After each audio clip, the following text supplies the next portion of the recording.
Why don't we get started to the next day in the evolution series? As we try to do each day, we want to help us ground ourselves, to help us metabolize what's happening to us, to our loved ones, our communities. And we're trying to do that through a combination of some actual grounding in a practice, which we'll turn to in a moment, grounding in ideas that help us move our way through, and then grounding in community. And so today I'm going to invite Kurt Peliquin to help lead us in a grounding and meditation. It's always an honor to work with you, Kurt, but it's also an honor to kind of support and look for artists. And Kurt leads meditation, is a poet, is an artist, is a producer in lots of ways. And so Kurt, it's an honor for us to have you here. Thank you for leading us in a grounding session. Thanks so much, Zander. And it's so amazing to see everyone chiming in from all over the world, like you said, as well as seeing some familiar faces from these breakout groups and really creating a community right now of people who have such a positive impact on the world and connecting ourselves to be of service and to bring our fullness. And so I'm just going to offer a really brief grounding practice where we'll come into our bodies using our breath, and then a short loving kindness meditation to think about how we can send that love out into the world. And so I invite you to just find a posture that feels supportive. And if you're seated in a chair, just have your feet flat on the floor. Allow yourself to grow tall. The eyes can lower, or you can have a soft gaze in front of you. And together, all of us at once, let's take a big inhale in through our nose, pausing at the top of the inhale, taking in a little more air.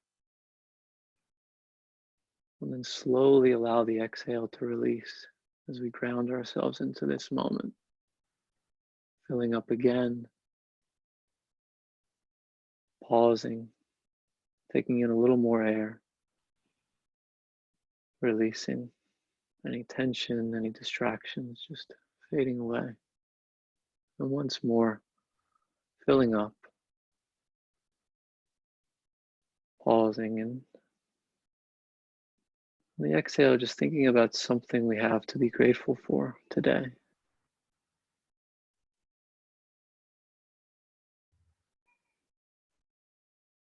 Bodies that breathe, shelter, relationships, our health. And begin to notice the sensations in the body that accompany that sense of gratitude. Perhaps keying into the sensations in the hands and the palms or fingers. Noticing the breath rising and falling at the belly. Seeing what happens when you invite your heart to open.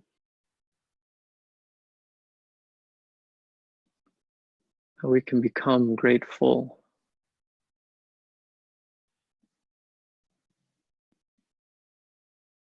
And with the next breath, I want you to gather all of that gratitude up. And on the out breath, send it to your loved ones.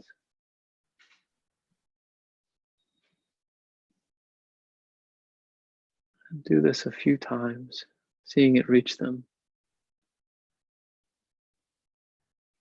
Noticing them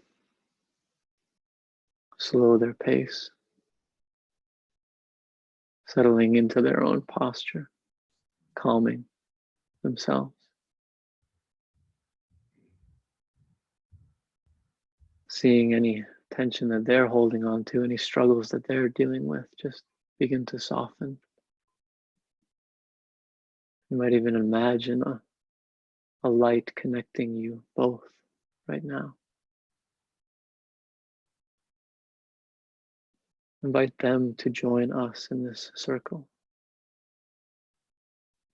Hundreds of us meditating in this moment, being present with our gratitude.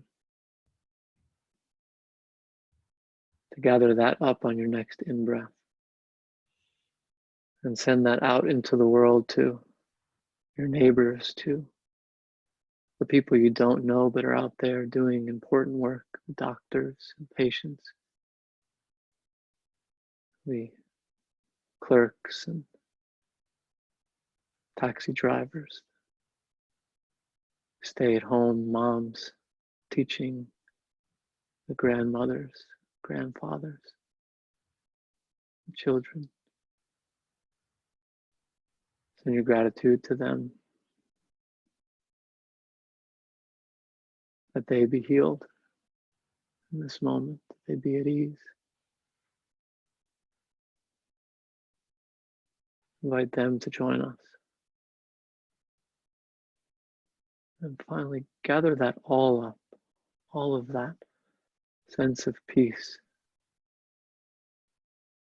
And the next out breath, send it out to wrap the world right now. To imagine that for a moment, that there is peace. That all of us are held in this field of loving kindness. Connected, nurtured.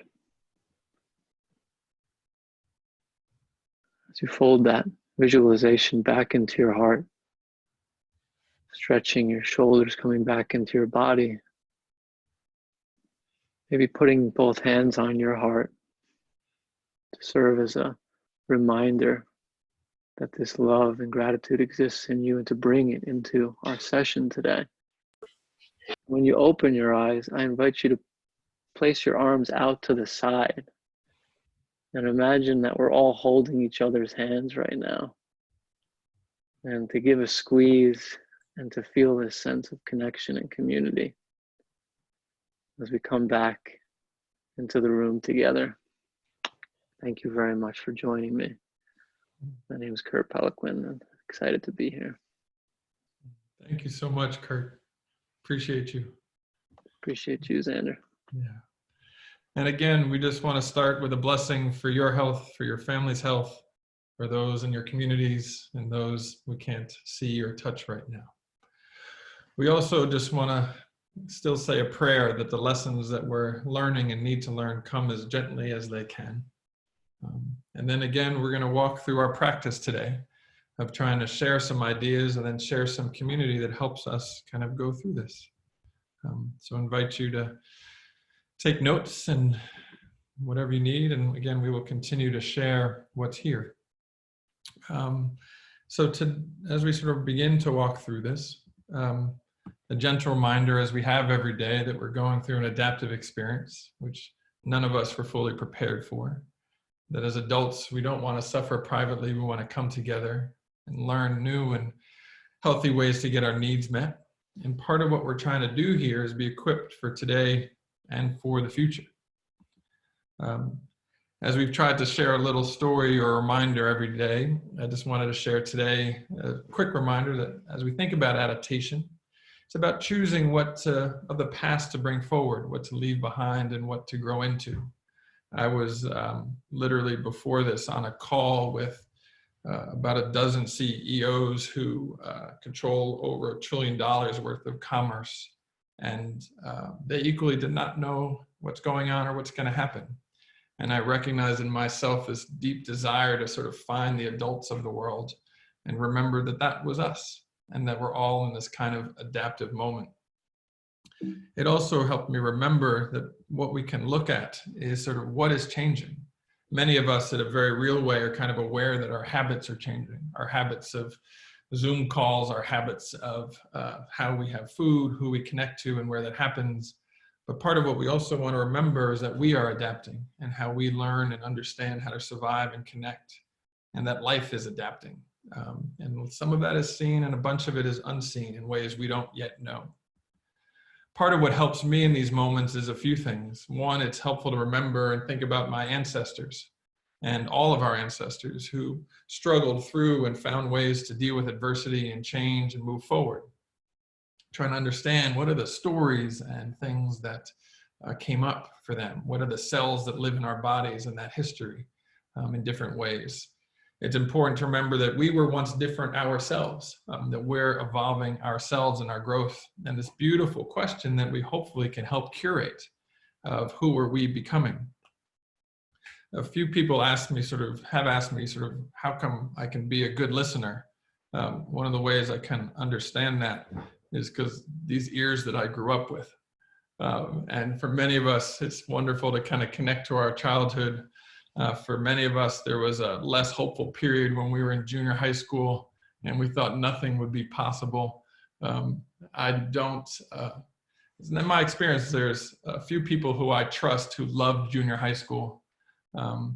Hopefully, as we go through this process, we also are allowed to identify what are those weird parts of ourselves and how weird and unique each of us is. And then hopefully, eventually, we kind of can figure out who we are and what we can dance with in life.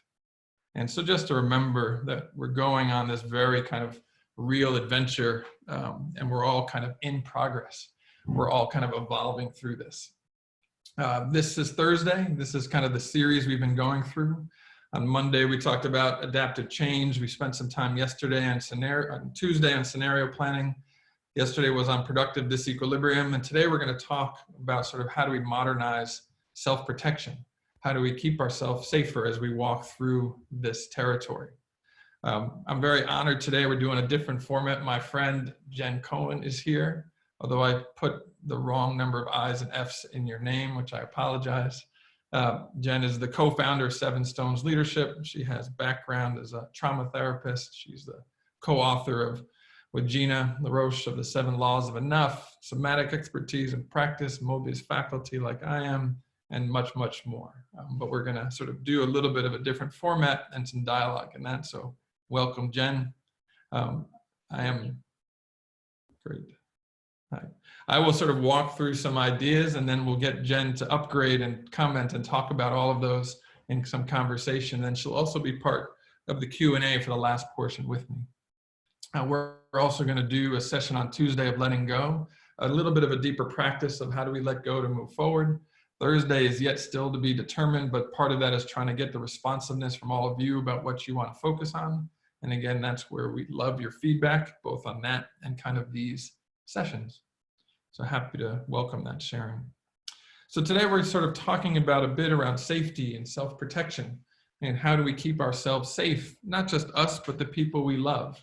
How do we understand safety and self-protection, hopefully in a way that kind of meets the moment. So I'm going to lay out a framework and how I think about some of this stuff. And Jen has some other language and upgrades to some of this, which we'll get to. But just to kind of walk through a model for a few minutes. In a very real way, you know, there's this beautiful energy of babies at the beginning of life as these open, vulnerable, not so protected beings. And then as we walk through life, different events happen to us. And as we walk through life, these different events happen to us. And I think as we walk through life, we are meaning-making machines. We can have a debate about whether everything happens for a reason. I'm not interested in that debate right now. What I'm interested in is how do we make meaning? And this idea that as we walk through life as meaning-making machines, we're constantly needing to make meaning and process what's happening to us. In a very real way, what happens to us lands in us. In a very real way, I think it lands in us in all these different facets of who we are. It lands in us physically. It lands in us intellectually, in our emotions, in our spirit, in how we relate.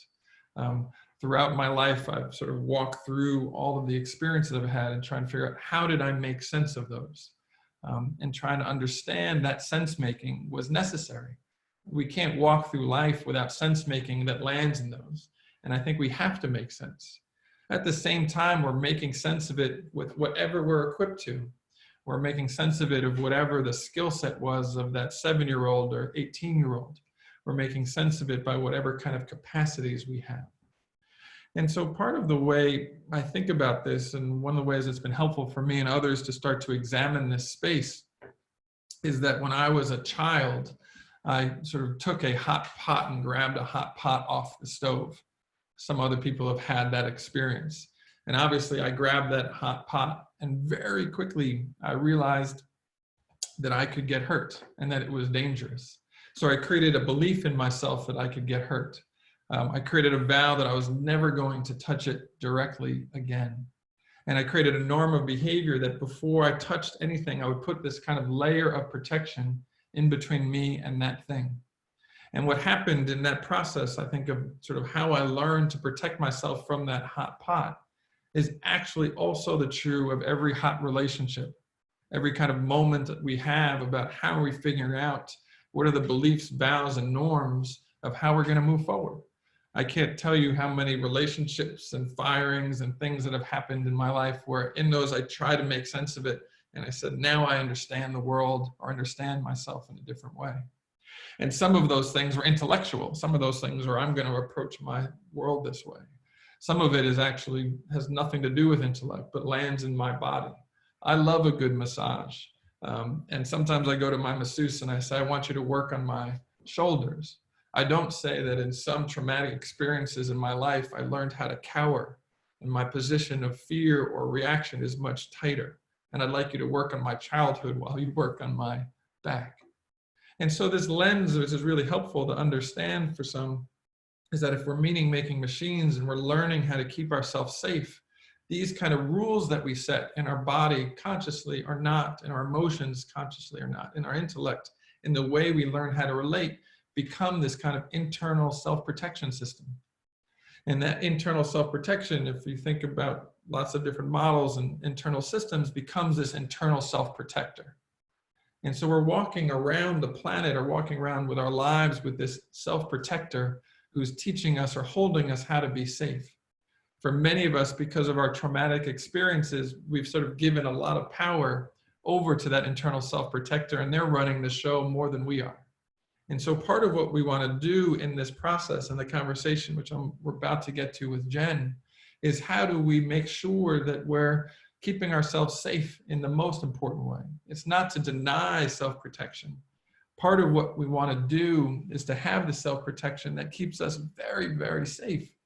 And we want to have sophisticated methods to do that. And those sophisticated methods are very important and very real. But what's also quite true in my experience is that what happens where the danger comes is that the ways that we've learned or habituated keeping safe are not modern to the moment that we're in. That the ways that we learn to keep ourselves safe are really quite antiquated. And that we sort of need to figure out how do we keep ourselves safer and upgrade some of those. As I shared on a earlier call, besides the professional life and world I've had, I was also I'm a widower and I had a sort of 3 young kids at home and I had a wife with a terminal cancer diagnosis. And in that period of my life, when everything was so traumatic, I wanted to come home and just have it be calm. So the belief system I tried to create was, we're going to have it calm at home. I would kind of take some vows that I'm not going to get too animated or didn't sort of let other people get animated. And we had these norms of behavior. And I set up this kind of rule system to try and keep ourselves safe, which was doing the exact opposite of that. It meant that the things we needed to express and explore didn't have a spaciousness to actually get dealt with. And so in my beautiful sort of antique old way of trying to keep us safe, I was actually keeping us less safe. And so what we start to do in this moment is try and figure out, in the need to be safe, where are we actually engaging with things that help keep us safe and those we love safe? Or where are the places that are keeping us comforted or numb or hiding in different ways? And so I think part of what, we'll come back in a moment, part of what I want to invite, Jen, for you to sort of help fill in from many different languages and perspectives, as we start to enter this place where we know we're going to be in disequilibrium for some time, where we have a deep desire to keep ourselves safe. Part of what I think about is how do we upgrade the way we keep ourselves safe, or think about that to actually be safer, not habituate into some things that are not working as much. So maybe, Jen, I'll sort of turn to you and ask you to comment or reframe or offer some of your perspective on how we can be thinking about this idea of how to keep ourselves safe and others safe in this process. Thank you, Jen. Thank you, my friend. Hi, everybody. Hi. Well, at the risk of sounding entirely contradictory to what you just said, Please.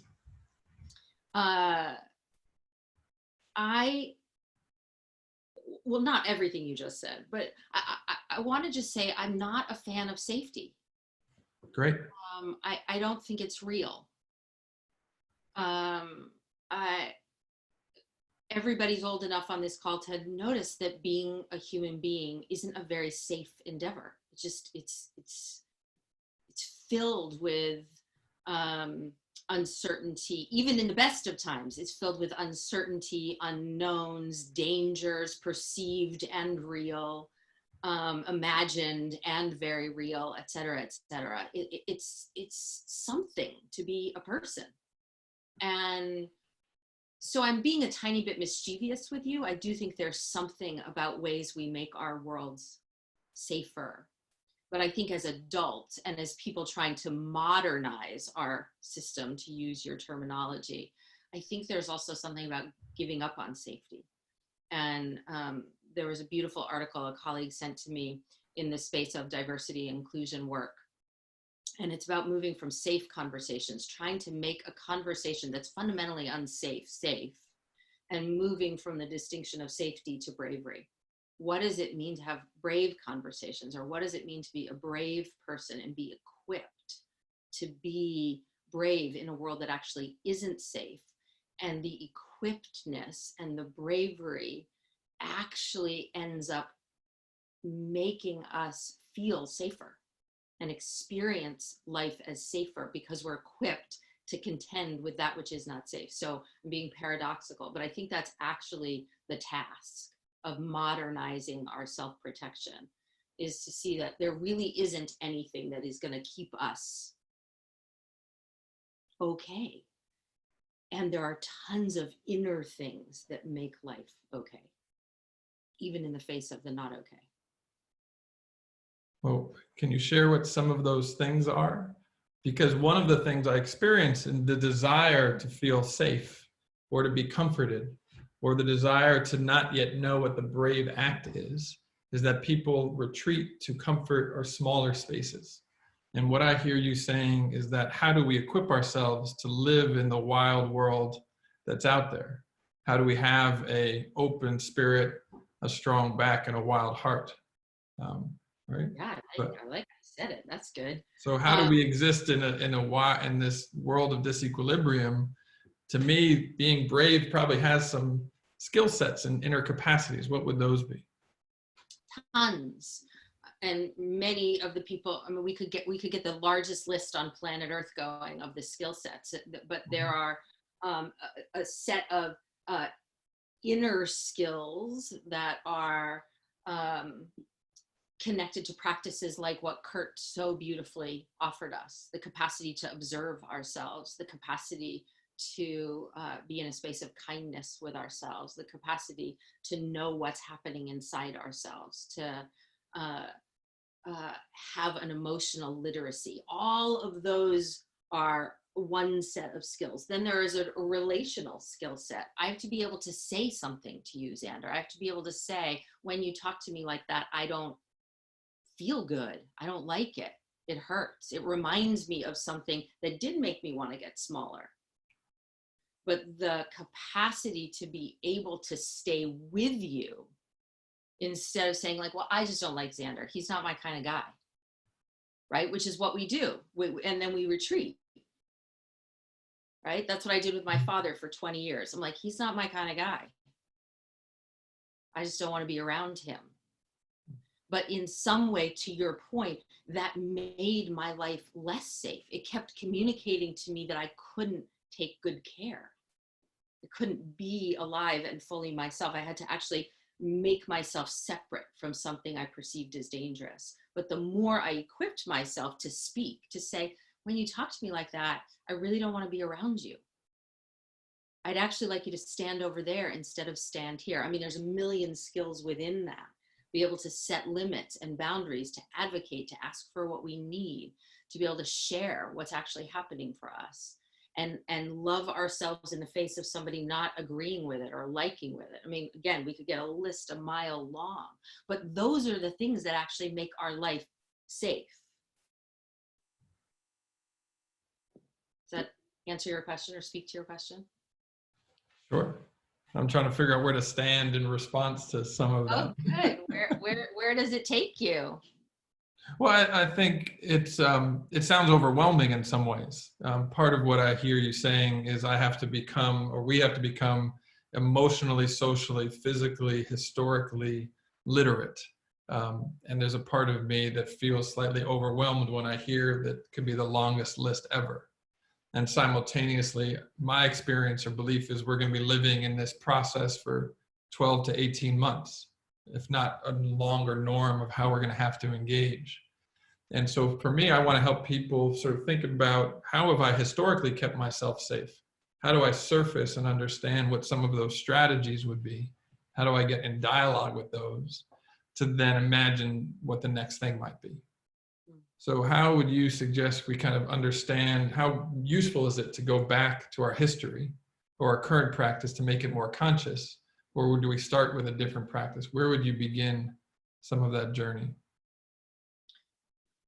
Well, if we're going to be less overwhelming, then maybe not going. I mean, I think it's different for different people, Zander, right? I think this moment is a call for some people to go back and do the work of their past. And for other people, it would be much wiser or more discerning to shore up a different set of resources to address the present moment. In some ways, attending to the past could be seen as a luxury, and not everybody has that luxury in this moment to look back and unpack, what was it that I used to do and how did that serve me and not serve me. I mean, we can maybe do that in little pieces and ask ourselves that, and ask ourselves to start to notice how that's surfacing in this moment. But then there's, in conversation with people like you and in conversation with people like many of the people on this call, okay, what does, of that long list that could be overwhelming, there are 2 or 3 things that are relevant for me or you right now, or 4 or 5 or whatever the right number might be, that would serve me to be more resilient with myself or more resilient with you in this period of time. We can't possibly do the work of a lifetime in this particular 12-month to 18-month, to use your time frame period, but it can accelerate. It can be an accelerant to our seeing ourselves clearly and upskilling ourselves in maybe a few very particular ways that will make life more expansive and open, and not, how did you say it, smaller and more confined as a result of this. I mean, I see so many people going back to old habits, going back to defaults. If part of what I anticipate will happen is we're going to move from working in the way we've been so isolated to kind of pods of people who might be very similar to us. And so I'm just trying to think about what's the process for moving forward. And I also just want to ask a very deliberate question of, when we try and build these practices, how much can we do it on our own and how much do we need experts? Because the ability to mine past trauma to history, or to figure out how to ground in what we need, could be a wonderful self-reliant adventure, but that also sounds a little risky. So how do you do this privately, and how do you do this with others? Well, it's funny, there's a person on this call who helped me. So, I have a big history of childhood trauma, and I noticed myself at some moment last week really unmoored and not really being able to get a handle on it. Like, I'm just like, it's showing up like cranky, irritated, and I could tell some of that was my patterning. I like to go to cranky and irritated when all is not well, but I couldn't really quite get at, even with all of my years of self-reflection, God has helped me, couldn't quite get at what was happening. So I called my friend Jennifer, who's on this call, or at least she was, who gave me this scarf, who noticed I was wearing the scarf she gave me. And I started ranting, and through the dialogue, so it only took us 30 minutes. It took me 30 minutes, probably took her 5 seconds, but it took me 30 minutes to really get like, oh, here's the pattern I'm in. Here's what I'm doing. Here's how my history's surfacing in this moment. So that was a really it didn't take a lifetime. She was, you know, she is actually a therapist, but she was being my friend and my colleague. And we got somewhere. So how much do we need? I mean, I think that there are some people who are going to really have things come after them in this moment. And those people would be wise to get a therapist, a support person, someone who can walk them through something. But I think it can be a combination of our dear ones and friends and colleagues, comrades, and maybe friends we didn't know we were going to make in this moment, to support us to look and see together. And there is a moment where someone needs to say, oh boy, this is bigger. This is rising up, and it's bigger than what my friend Jennifer really ought to have to do with me. And I need to get some additional help and resource. Okay. We're going to put people in small groups in a few minutes, but partly what I'm watching is people sort of normalizing to this new reality. And part of the way they're normalizing is really generative, and part of it feels like it's constraining. So when we send people to small groups and we ask them to think about what are the ways you're finding yourself protecting, and what is that working for you, or what would be different? Jen, are there a few things you might have them think about or look at?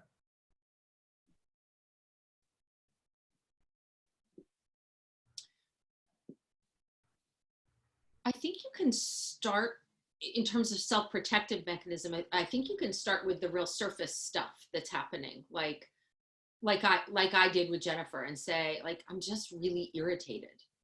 Okay, so I didn't get, that wasn't me going like, oh, that's how that relates to the whole trauma thing and my dad and blah, blah, blah, blah, blah, blah. I just started with my irritation. I had a client yesterday, she started with, wow, I'm really drinking too much wine. I'm noticing myself do something simple or habitual, and I'm doing more of it than I normally would do. Or something that was generative for me, and I'm doing less of it than I normally would do. And then that in your small groups, and I've heard such great things about the small groups, that may take you to a deeper place. Like what's underneath the drinking, or what's underneath the going into silence or isolation. And I don't mean isolation like we all have to stay inside. I mean like an isolation inside oneself. Could go deeper. So I think those are some places that you could point. And then I think the generative stuff's easier. Like I had this incredible idea and I'm going to start an organization as a result of all this. I mean, there is this crazy amount of creativity happening in people right now, in addition, and sometimes simultaneous with, which can be really confusing. People can be both being really generative and be in historical self-protective responses. So that can be, you don't have to be just fully collapsed. You can also be creating. So. Well, let's put people into small groups to try and have this conversation. And again, what we want to help people think about, and not just for you, but the people you loved and take care of and connected to, how are you keeping yourself safe? Or how are you searching for safety? Or what would allow you to be in the throes of what's happening more effectively or more communally? So we're going to put you into small groups. We'll give you about 25 minutes in those. We'll come back and again hear from them, and then do some Q&A with me and Jen afterwards. We'll send you to those small groups now. What you'll find is there's a little sort of place on your screen. So again, just sort of click onto the small groups. I appreciate you having those honest and direct conversations in there. You'll see a small button that allows you to move.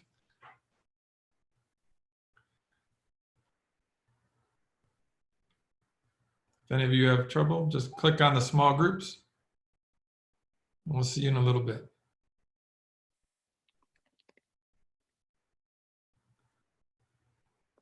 You're about 30 people yet to go into rooms.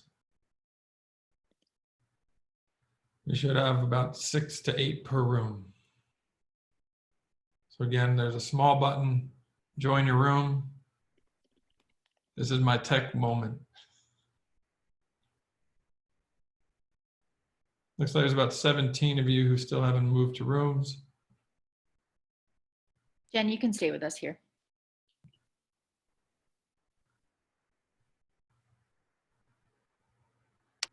Jen, this session is still all part of the recording, just so you know, that gets sent out to folks. It looks like we have 16 people who haven't moved to rooms, but that's been pretty standard over the last week. Takes a little while to find the button. Yeah. And some just don't join the rooms. Oh, that makes sense. Let me move. There's a few people to assign to rooms. Let me just do that quickly. For those of you who don't have a room, I will assign you now.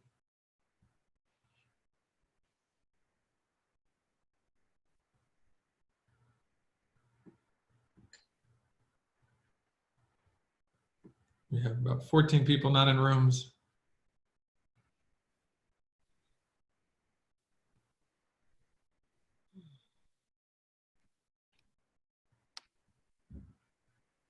Jen, I did send everyone a link in the chat box to Seven Stones, but I think when I send out our email today, I'll also link to the book, which I just found on Amazon.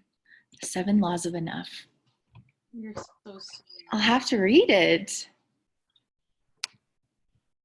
And at some point, I'd love to meet Gina as well. Yeah. Fabulous. Was she on our call a couple weeks ago? Yeah. Okay. Getting Zoom trained. Mm-hmm. Moving people over the rooms. Yeah. Yeah. Well, you let me know if there's anything else I can put in the notes, but we'll make sure that we link to Seven Stones into the book. Thank you.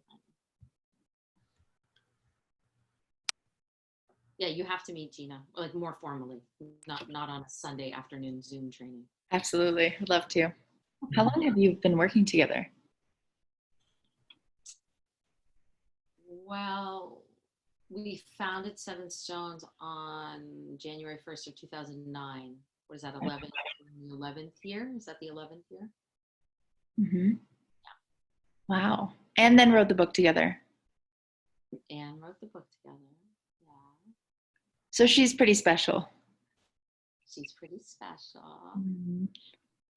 Wonderful. Yeah, you can read my acknowledgement of her in the back of the book. That's how special she is. Yeah. It's a huge blessing. It's a huge blessing. I wasn't really even on the lookout for what we created, but there you go. Yeah. Organic, meant to be. Love it. Okay, well, I'll let you take a quick break, and then we usually bring people back around 11:50 your time. And then we'll do 10 minutes of reflection, and then we'll do the 30 minutes of Q&A between 12 and 12:30. Do we want to get on a separate call? Yeah, we can do that. Why don't I call you both? We'll conference in. Just go ahead and put your computer on mute.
We're going to bring people back in about 2 minutes.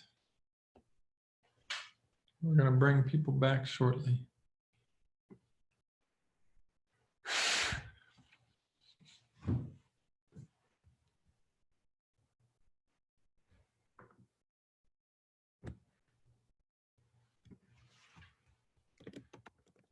Two more minutes, I'm announcing to the small groups.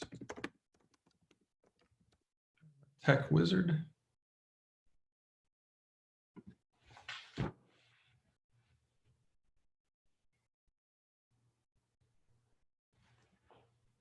Anything we can do for your daughter, Jen?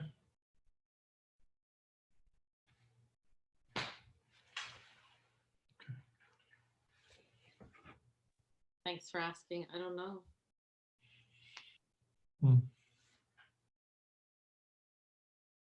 I can send you all the stuff that I've received for mild and moderate symptoms versus extreme cases if you want to read any of that. Sure. Sure, that'd be good. Yeah, when she started with the my body aches all over, she got bit by a tick about 10 days ago. So I also had that thought, trying to parse out.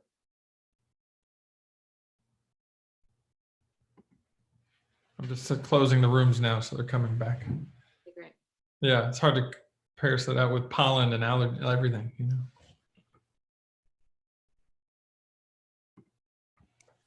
Hey, Alex. Hi there. Good to see you, Anne. Nice to see you. I'll mute myself.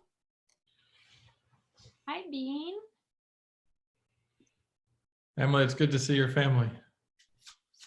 Yeah, Arlo, you want to say hi? Hello.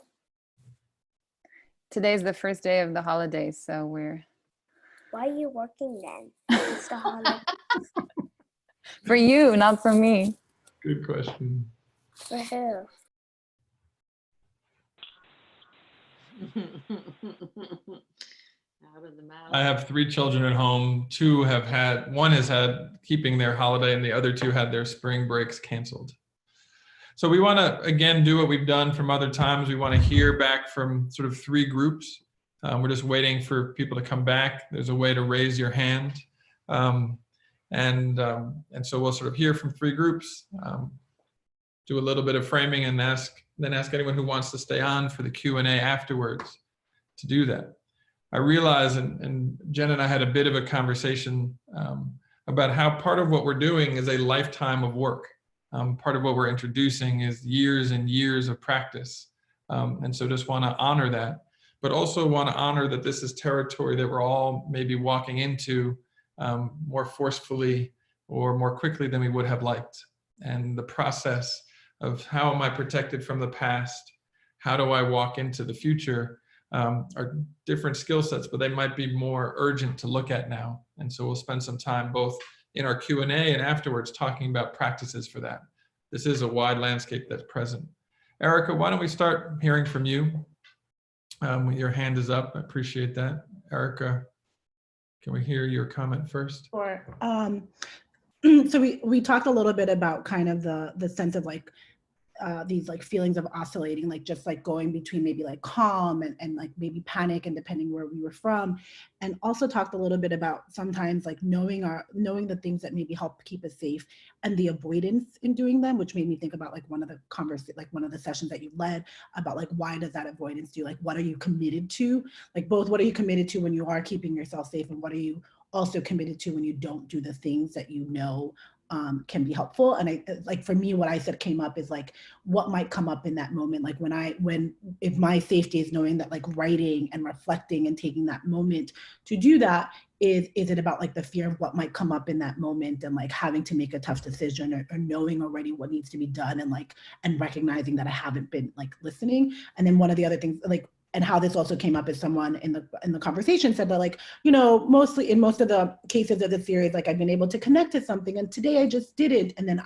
for me, what I thought about, like, I wonder if that's also about the avoidance, or about not wanting to think about like the multitude and how we're all collectively going through, and what that means in where I stand in that, and such. So those were some of the things that came up in our combo.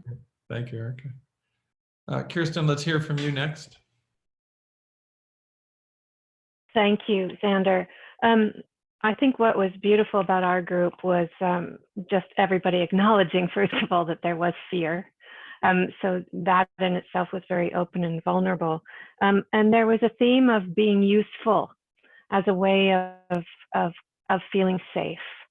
And the last thing that really struck me was when Pradeep talked about this group this week, working with everybody here, that this was making him feel safe. And I realized that that was also the same for me. And I thought it was important enough to say to everybody. So thank you. Yeah. Glad that's done that for you. Let's hear from one more person from one of the groups.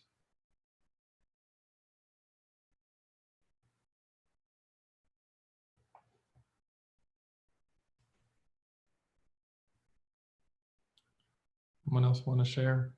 Jonathan, let's come to you. I was super excited to hear that the vast majority of us are putting our physical health first. And I shared a little bit about how that's been a shift for me since actually we met about a year ago. Because if we can't show up physically and mentally alert, then nothing that we want happens. Like our opinion doesn't matter. That's the first thing. Like if you want to affect change in the world, we need to take care of ourselves so we can be there to make that change happen. And I'm super proud that every single person was putting themselves as more of a higher priority. And I think that is something that hopefully is a shift as a country and a world, starting to take care of ourselves physically, because it's one of the things that we can control in this situation of chaos. Because whatever, we're going to be exposed to whatever. And the healthier we are, we're at a higher level of health. And when we get damaged, we're going to be able to come out at a higher level than we would have if we had not done anything, because that's something that we can control. Within 3 days, we can start changing our metabolic health. But anyway, it was fired me up because it's super important to me.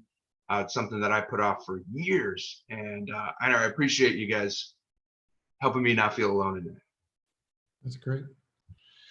Jen, maybe we'll come to you for some thoughts for the moment. Again, I want to remind people that we're going to stay on for another half an hour of Q&A and just dialogue. As we've done every day, we do believe that this is going to be a significant period of mental health, and are just alerting people that, for me, crisis text hotline is one of the greatest resources. If you text home to 741 741, it's just a good thing for us to share to people we know.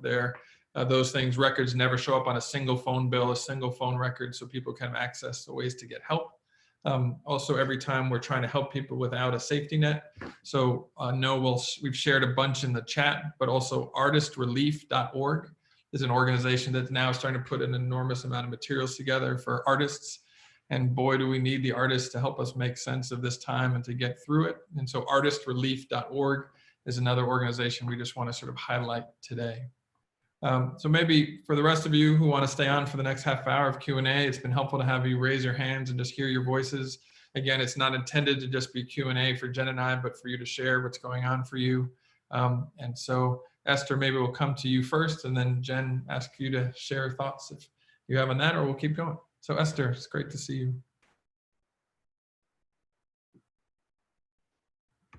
Do we have you there? Esther Robinson. Yeah. Got it?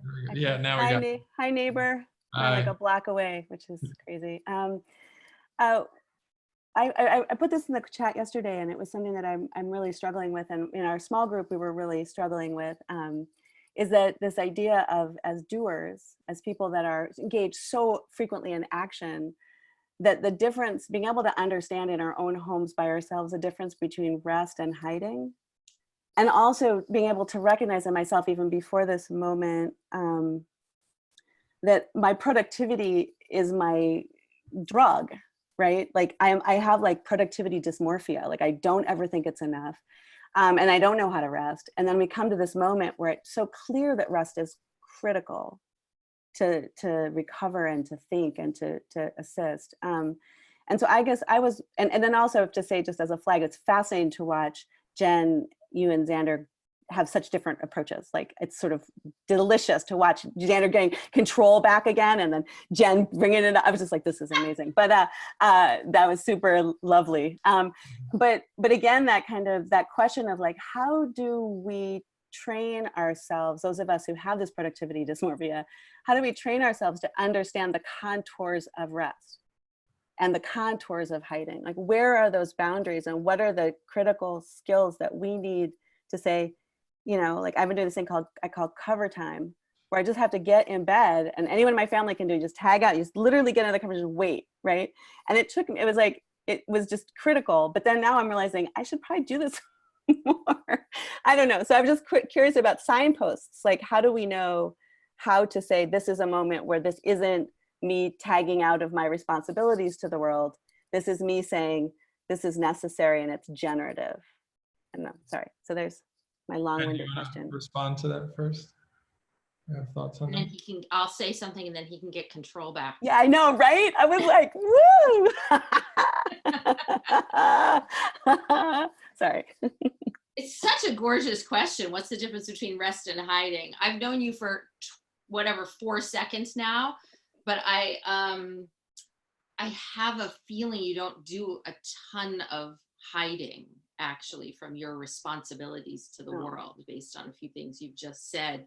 So it's like if you in your inquiry about rest ended up with a little bit of hiding, I think the goddesses would forgive you.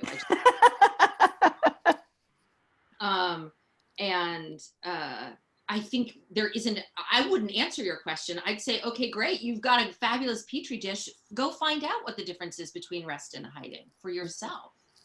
Go discover that this actually is a moment of hiding. What am I hiding from? How scared I am? You know, you get to, so with yourself under the covers, you get to just kind of ask, is this hiding? And rest, I think, has a different quality in the soma than hiding. Okay, talk about that. Help me with that. Zander, can I keep going or not? Yeah, of course. Okay.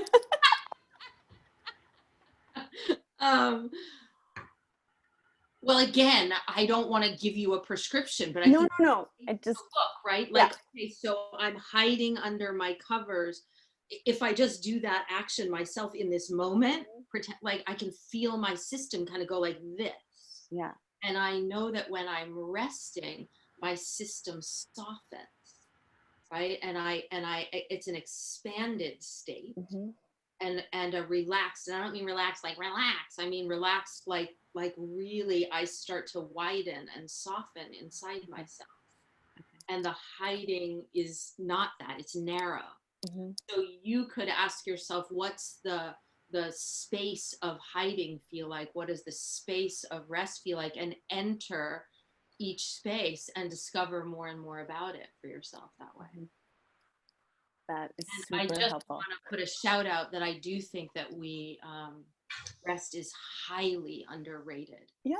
As an access to profound creativity and usefulness. So you go. Thank you. Let's get some other questions from folks. Other comments? It's Sven here from London. Hey, Zander. Hey, Jen. Great to see you. Hi. I think I'm coming out a bit more on Jen's side today. Sorry, Zander, but I think it's a cushy. We've become too used to safety, or a version of it. And a notion I just wanted to bring into the discussion is also, I think there's a risk of going back to safety after this crisis. So I'm sitting more with, so the opportunity is so large that I'm worried about us going back to instant availability, instant need satisfaction, and the sort of crisis antenna and the sharpness of the situation that creates so much clarity right now is gone. I talked to some colleagues in China earlier this morning, and they're all back in the office, right? I see the little square on my PC, and they're just back in the office. It's just the same thing. And for the first time, I found, I don't want to go back there right now. I'm sitting with this too urgently. And so how can I lock in this learning with the risk that entails is really on my heart. So it's just another notion of reversion back to safety, which is not what I want right now. So there's an inherent risk and danger in this whole game, which is probably the price we have to pay for this chance of complete transformation. But anyway, just wanted to have said that. Yeah. I mean, first of all, I don't think it's a competition. I sit here in awe of Jen and everything I've already learned from her and continue to. But I do think there's a real risk of us finding old ways to go back. I do think that safety to me is not about being safe and small. It's about being safe in the throes of life and what it throws at us. And I would love to say that life is this beautifully curated thing, but clearly we see that life throws us trauma and difficulty. And so how do we be alive and engaged in that, I think is kind of what we're talking about. And we already know how much people want to feel more in control. There's a desperate need to feel in control. And the forms with which that need for control is showing up, I think, are beautiful and dangerous for the kind of emergent world you're talking about. And so what I'm trying to figure out is how do we live in the lack of control, or live our values, live together without wanting it to be quiet or smaller in those ways. I see the need that people have for control turning to some of the most broken systems that existed before. Out of what you're saying, I think there will be a chapter where the dominant institutions we lived with will be reinforced, regardless if they're the ones that got us here. And so, yes, I think the question is, how do we live in this? I know that my doer, my caretaker, the part of me that's working out is doing those things so I can avoid looking at some other things I don't want to look at. And so how do we balance those? And part of what I've learned from Jen and we're learning is what part of me feels a need for control, what part of me feels expansive, what part of me actually has some skills and competence, and what part of me has just been ignored or in my childhood quieted. And so I think the question is, how do we safely or more safely walk forward with things that allow us to be brave in the way that Jen talked about, not be too far out that we lose ourselves, but not be too far back where we get lost. But Jen, you have thoughts about how to think about that or reframing? Well, I think for another time, or maybe we could even put it in the after thing, or people could start writing it in the chat box. But I think there are a way that we're all using overlapping terms. I think we don't quite on this call have clear definitions of safety versus comfort versus control versus power. I mean, all of those things have subtle distinctions in them. I feel like we're sort of using them a little bit this way. So, and I also want to go on record as saying that even though I said I'm not a big fan of safety, and in a certain way I'm not, I think psychological safety is incredibly important. I just think it isn't what we think it is generally. And I also think that fundamentally, certainly in American culture, safety is very much a function of our privilege or lack thereof. And so I just think it's a really deep and complicated set of things to tease apart. So I just want to go on record as saying that. And for me, Sven, when I hear you talk about people going back to what's comfortable. Now that may also be the safe move to make, but us reaching for what we know, the known, because the unknown is really the territory we're in. We're in the unknown. We don't know what's going to happen. Even your 10 fancy CEOs don't know what's going to happen. And the unknown, and I wrote about this recently, the unknown is an incredibly spectacular zone for the human spirit. And it's a terrifying zone for the human animal. And so the human animal, the human nervous system, the human self-protective system will say, okay, I want to go back to the office as fast as possible. I want to go back to being productive and making a difference as fast as possible. Whatever it is we do that we do so well, we want to go back there to the known. And the territory ahead, if we can stand it, if we can tolerate it, if we can stay long enough in the unknown, that is the creative space. Something new could happen.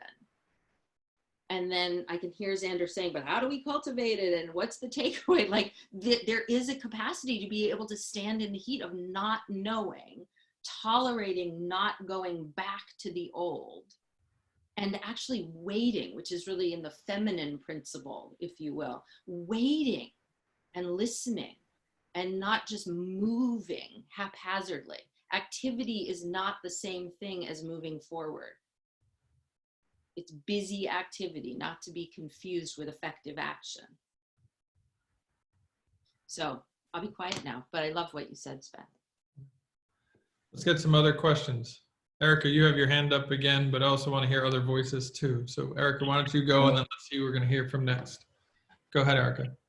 Thank you, Jen, for bringing in that point. I think I had written a comment about like I wanted to push back on like when we say safety, who are we saying is like that we've gotten too comfortable with safety, I think is definitely a comment that comes from a space of privilege, because I think there's many, right, that is not the zone that they're in. And as we look, I'm coming from New York City, I'm in Queens, and looking at the populations that are really being hurt, who have less options for isolation. You know, I live with my mother, she was like sick recently, and a friend kept saying like, we'll send her away to quarantine, or like, I was like, I don't have another place to send her. I live with my kids, there's no other place necessarily in this moment that we can go, right? Like some people have those options. I have lots of options, more than some, and yet, you know, and so thinking about that I think is extremely important. And the first question I actually wanted to raise was, I was wondering about how people in this call how their perspective has changed in thinking about the collective. Like I think that's a space that I come from a lot. Like community is really important in many ways.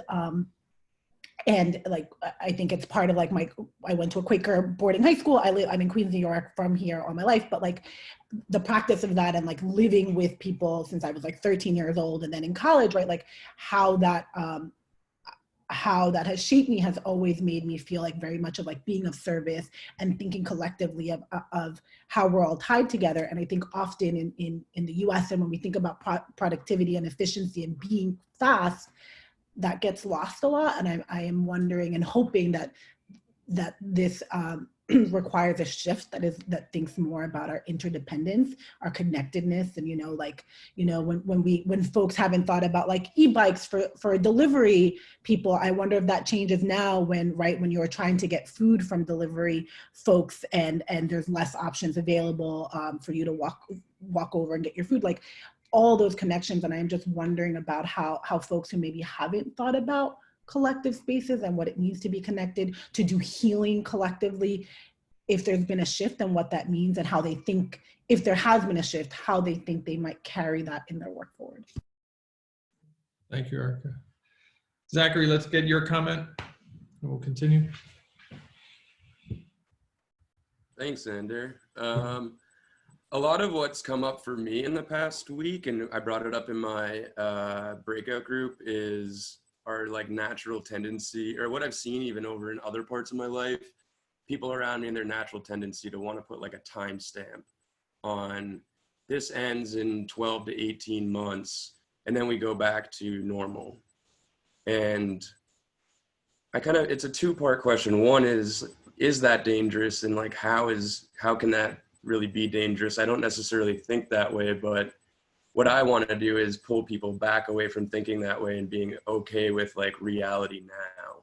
And I know that's part of my safety mechanism, but trying to be supportive of friends and family in this moment and knowing that they need that safety mechanism put in place to feel like there's some control of going back to normal, but that like, I deeply know that that's actually never going to be the case.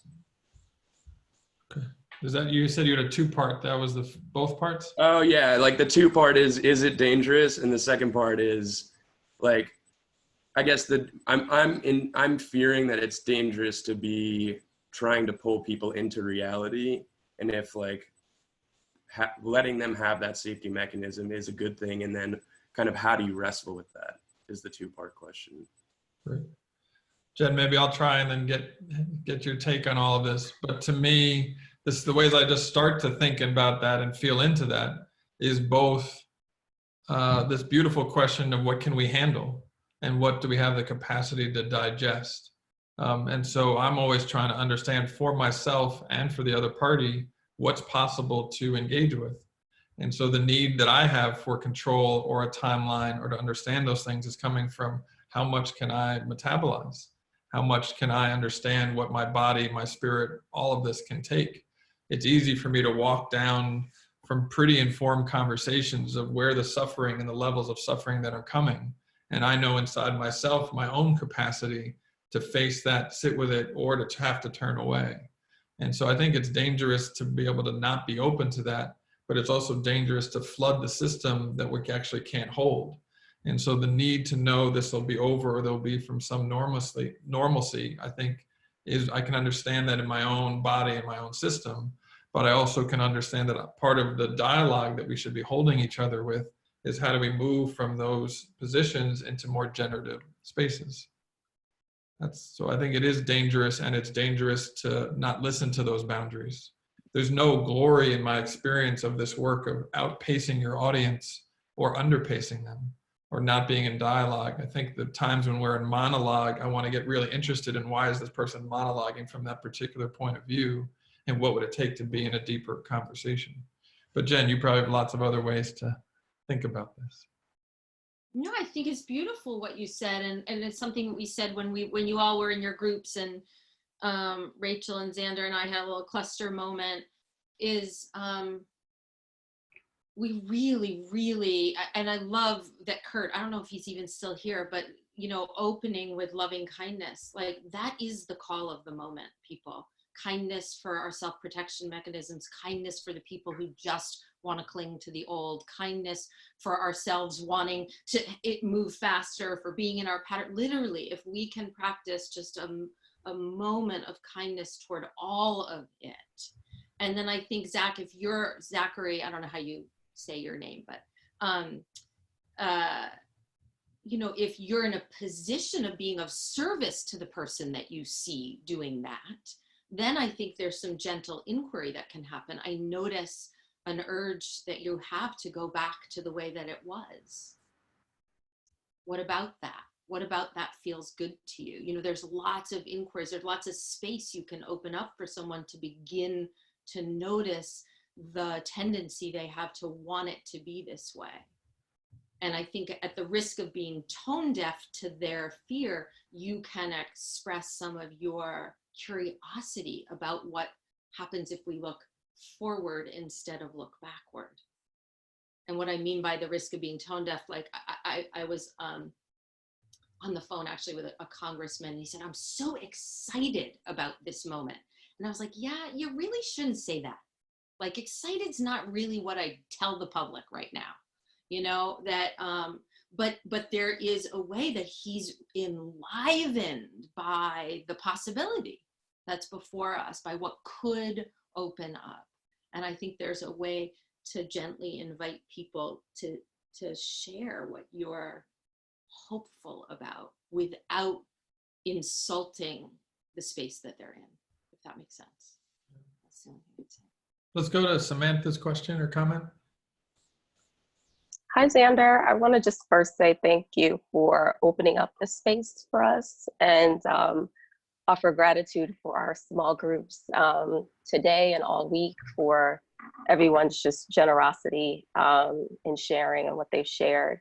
And one thing that has rung true for me and has come across through our discussions this week is just the range of experiences that people are having and the way that this is landing with people. And Jen, even with what you just said about you know, the congressman who has this kind of excitement about it. And I spoke to, or I was texting with a friend who said that she felt honored to be living during this historical time, and, you know, landed extremely strangely for me, who is sitting with lots of pain right now for various reasons. And I feel like it's important for us to acknowledge the range of pain and suffering that's happening within all of us right now, and also the range of impact that we're experiencing, whether we know people who've been affected or we don't, whether it's come to our geographical locations or not, it's going to sit with us very differently. And so I've been thinking a lot about how to carry that with me, just in my daily interactions and at work, how we provide that support for each other as we are, you know, experiencing this range of emotions, whether it's creativity and excitement about possibilities, or, you know, feeling really low and being at that point of suffering. Thank you, Samantha. Patricio, can we go to your comments or thoughts or questions? Okay, sure. For me, safety is not something from the past, but it's something very much in the present. I had coronavirus 2 weeks ago. I was in a retreat in India, doing meditation, and suddenly the monastery closed, so I had to come back to Buenos Aires, Argentina, where I live. And it was quite difficult to get the tickets to come back. But when I arrived, the one thing that I wanted to do was to be with my wife and children. But of course, here in Argentina, the government had decided to put everybody who was coming back from abroad on quarantine. So my wife got me this apartment where I'm still here.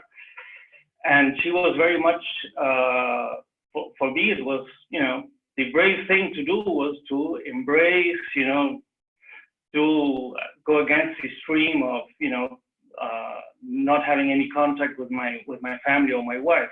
And she was very strict on that. And fortunately, because 5 days afterwards, I had symptoms and I felt sick.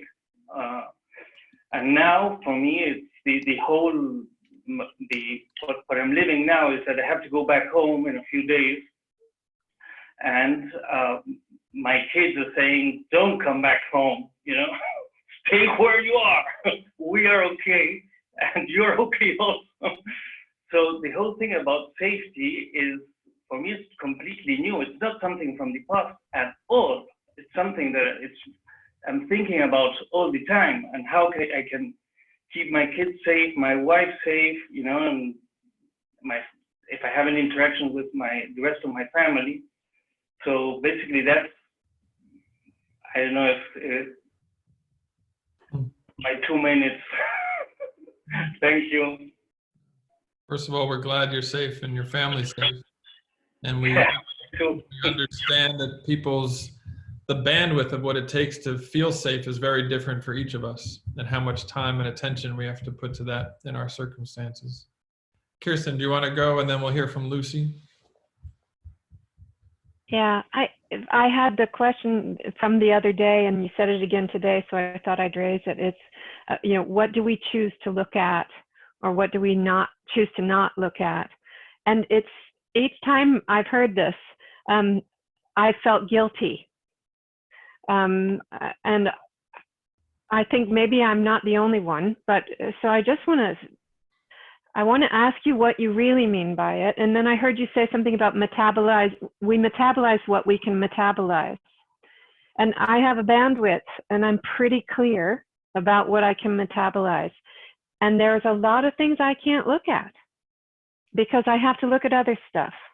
So I just wonder how what you're thinking about that. And I'd also love to hear what Jen has to say on it too. Jen, do you want to speak to the metabolism or capacity question first, then I'll come back to the other part? Sure. Hi, sweetie.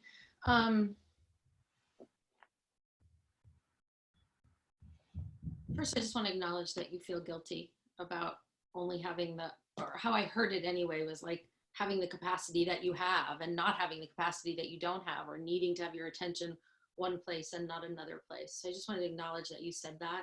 And I think you're probably very right that you're not alone. And it's just another place to offer kindness toward ourselves. So I just want to remind you of that we are all in that boat, really, choosing what can we pay attention to, what can we process, what can we metabolize, and then we have to turn our attention over here to the next thing. The good news and the bad news is that what you are unable to process right now will be there waiting for you for a time that you are able to process it.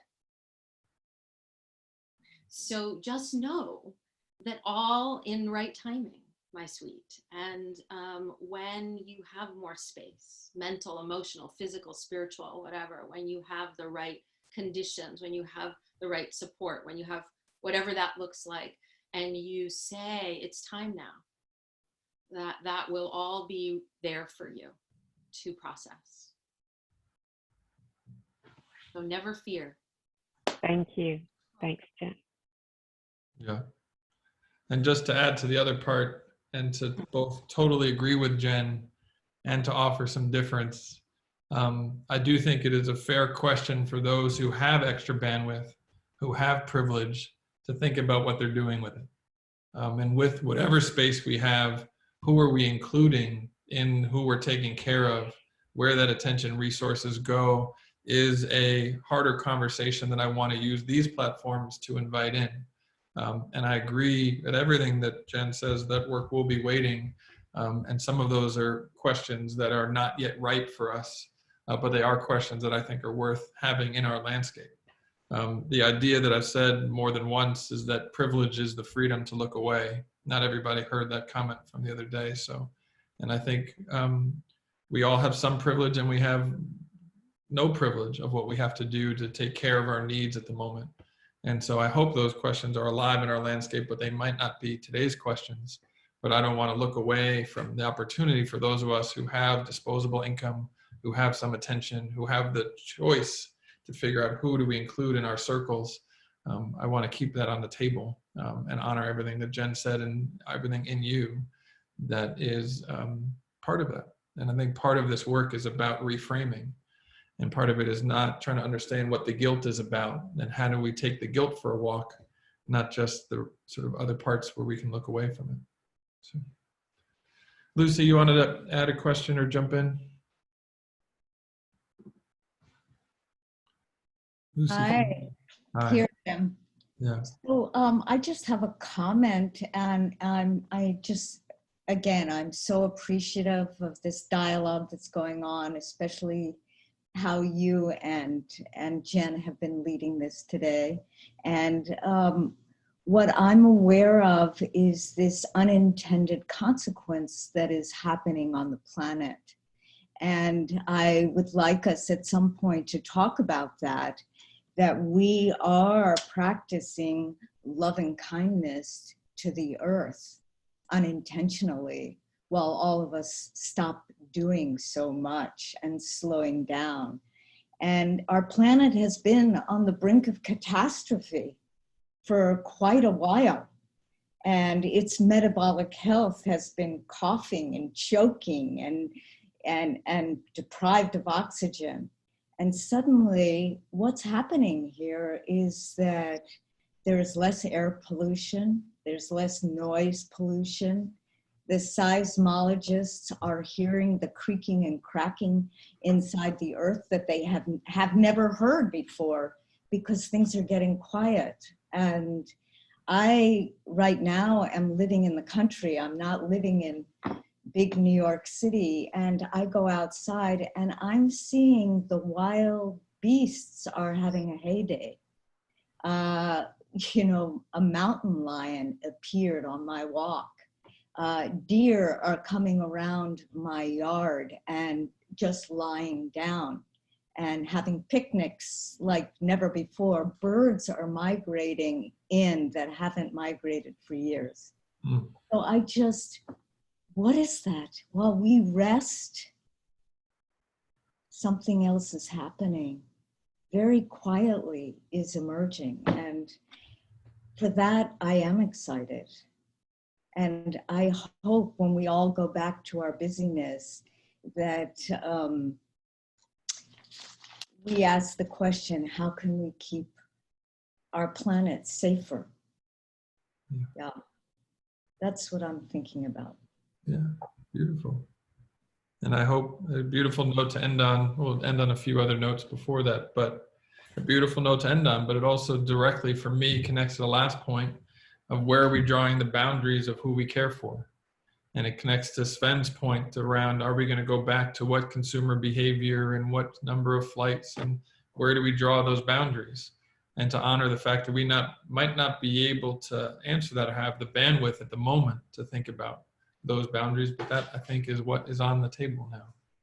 I do want to pause before we end and just thank Jen for giving us her gifts and time and attention It's always a pleasure for me, but I think it was a pleasure for everybody else. So if you don't mind just saying thank you to Jen.